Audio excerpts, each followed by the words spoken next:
I believe is a recipe for economic growth. All right. What is the difference? Well, let's just stay on taxes. Right. Yeah, just let's just stay on taxes for a moment here. Well, but what is the difference? Virtually everything he just said about my tax plan is inaccurate. All right. So if the tax plan he described were a tax plan I was asked to support, I'd say absolutely not. I'm not looking for a $5 trillion tax cut. What I've said is I won't put in place a tax cut that adds to the deficit. That's part one. So there's no economist can say Mitt Romney's tax plan adds $5 trillion if I say I will not add to the deficit with my tax plan. Number two, I will not reduce the share paid by high-income individuals. I know that you and your running mate keep saying that, and I know it's a popular thing to say with a lot of people, but it's just not the case. Look, I got 5 boys. I'm used to people saying something that's not always true, but just keep on repeating it and ultimately hoping I'll believe it. But that is not the case, all right? I will not reduce the taxes paid by high-income Americans. And number 3, I will not, under any circumstances, raise taxes on middle-income families. I will lower taxes on middle-income families. Now, you cite a study. There's 6 other studies that looked at the study you described and say it's completely wrong. I saw a study that came out today that said you're going to raise taxes by $3,000 to $4,000 on middle-income families. There are all these studies out there. But let's get to the bottom line. That is, I want to bring down rates. I want to bring the rates down, at the same time lower deductions and exemptions and credits and so forth, so we keep getting the revenue we need. And you think, well, then why lower the rates? And the reason is because small business pays that individual rate. 54% of America's workers work in businesses that are taxed not at the corporate tax rate, but at the individual tax rate. And if we lower that rate, they will be able to hire more people. For me, this is about jobs. Right. This is about getting jobs for the American people. Yeah. Do you challenge what the governor just said about his own plan? Well, for 18 months, he's been running on this tax plan. And now, 5 weeks before the election, he's saying that his big, bold idea is never mind. And the fact is that if you are lowering the rates the way you described, Governor, then it is not possible to come up with enough deductions and loopholes that only affect high-income individuals to avoid either raising the deficit or burdening the middle class. It's math. It's arithmetic. Now, Governor Romney and I do share a deep interest in encouraging small business growth. So at the same time that my tax plan has already lowered taxes for 98% of families, I also lowered taxes for small businesses 18 times. And what I want to do is continue the tax rates, the tax cuts that we put into place for small businesses and families. But I have said that for incomes over $250,000 a year, that we should go back to the rates that we had when Bill Clinton was president, when we created 23 million new jobs, went from deficit to surplus, and created a whole lot of millionaires to boot. And the reason this is important is because by doing that, we can not only reduce the deficit, we can not only encourage job growth through small businesses, but we're also able to make the investments that are necessary in education or in energy. And we do have a difference, though, when it comes to definitions of small business. You know, under my plan, 97% of small businesses would not see their income taxes go up. Governor Romney says, well, those top 3%, they're the job creators, they'd be burdened. But under Governor Romney's definition, there are a whole bunch of millionaires and billionaires who are small businesses. Donald Trump is a small business. And I know Donald Trump doesn't like to think of himself as small anything, but that's how you define small businesses if you're getting business income. And that kind of approach, I believe, will not grow our economy, because the only way to pay for it without either burdening the middle class or blowing up our deficit is to make drastic cuts in things like education, making sure that we are continuing to invest in basic science and research, all the things that are helping America grow. And I think that would be a mistake. All right. Jim, let me just come back on that point, which is these small businesses we're talking about. Excuse me, just so everybody understands. Yeah. We're way over our first 15 minutes. It's fun, isn't it? It's okay. It's great. That's great. okay. No problem. You all don't have a problem. I don't have a problem, because we're still on the economy. Right. But we're going to come back to taxes and want to move on to the deficit and a lot of other things too. Okay, but go ahead, sir. You bet. Well, Mr. President, you're absolutely right, which is that with regards to 97% of the businesses are not taxed at the 35% tax rate. They're taxed at a lower rate. But those businesses that are in the last 3% of businesses happen to employ half of all the people who work in small business. Those are the businesses that employ 1/4 of all the workers in America. And your plan is to take their tax rate from 35% to 40%. Now, and I talked to a guy who has a very small business. He's in the electronics business in St. Louis. He has 4 employees. He said he and his son calculated how much they pay in taxes. Federal income tax, federal payroll tax, state income tax, state sales tax, state property tax, gasoline tax. It added up to well over 50% of what they earned. And your plan is to take the tax rate on successful small businesses from 35% to 40%. The National Federation of Independent Businesses has said that will cost 700,000 jobs. I don't want to cost jobs. My priority is jobs. And so what I do is I bring down the tax rates, lower deductions and exemptions. The same idea behind Bowles-Simpson, by the way. Get the rates down, lower deductions and exemptions to create more jobs, because there's nothing better for getting us to a balanced budget than having more people working, earning more money, paying more taxes. That's by far the most effective and efficient way to get this budget balanced. Jim, you may want to move on to another topic, but I would just say this to the American people.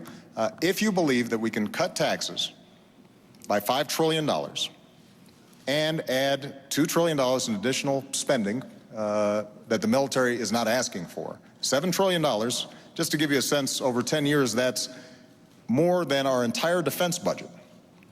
And you think that by closing loopholes and deductions for the well-to-do, somehow you will not end up picking up the tab, then Governor Romney's plan may work for you. But I think math, common sense, and our history shows us that's not a recipe for job growth. Look, we've tried this. We've tried both approaches. The approach that Governor Romney is talking about is the same sales pitch that was made in 2001 and 2003. And we ended up with the slowest job growth in 50 years.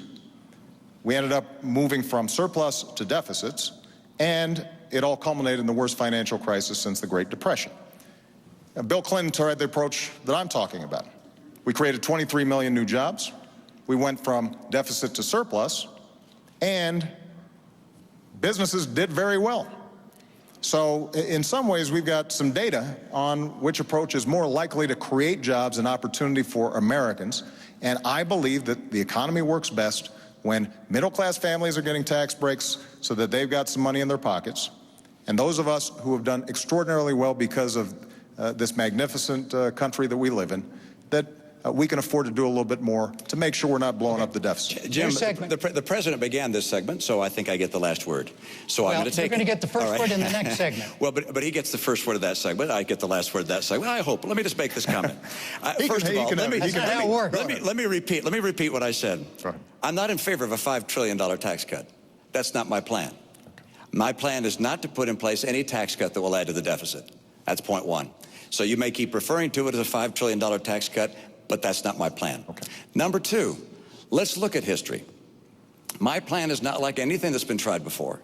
My plan is to bring down rates, but also bring down deductions and exemptions and credits at the same time, so the revenue stays in, but that we bring down rates to get more people working. My priority is putting people back to work in America. They're suffering in this country. And we talk about evidence. Look at the evidence of the last 4 years. It's absolutely extraordinary. We've got 23 million people out of work or stop looking for work in this country. All right. We've got, when the president took office, 32 million people on food stamps, 47 million on food stamps today. Economic growth this year, slower than last year, and last year slower than the year before. Going forward with the status quo is not going to cut it for the American people who are struggling today. All right, let's talk. We're still on the economy. This is theoretically now a second segment still on the economy, and specifically on what to do about the federal deficit, the federal debt. And the question, you each have 2 minutes on this, and Governor Romney, you go first because the president went first on segment one. And the question is this: what are the differences between the two of you as to how you would go about tackling the deficit problem in this country? Well, good. I'm glad you raised that, and it's a critical issue. I think it's not just an economic issue. I think it's a moral issue. I think it's frankly not moral for my generation to keep spending massively more than we take in, knowing those burdens are going to be passed on to the next generation. And they're going to be paying the interest and the principal all their lives. And the amount of debt we're adding at $1 trillion a year is simply not moral. So how do we deal with it? Well, mathematically, there are three ways that you can cut a deficit. One, of course, is to raise taxes. Number two is to cut spending. And number three is to grow the economy. Because if more people work in a growing economy, they're paying taxes, and you can get the job done that way.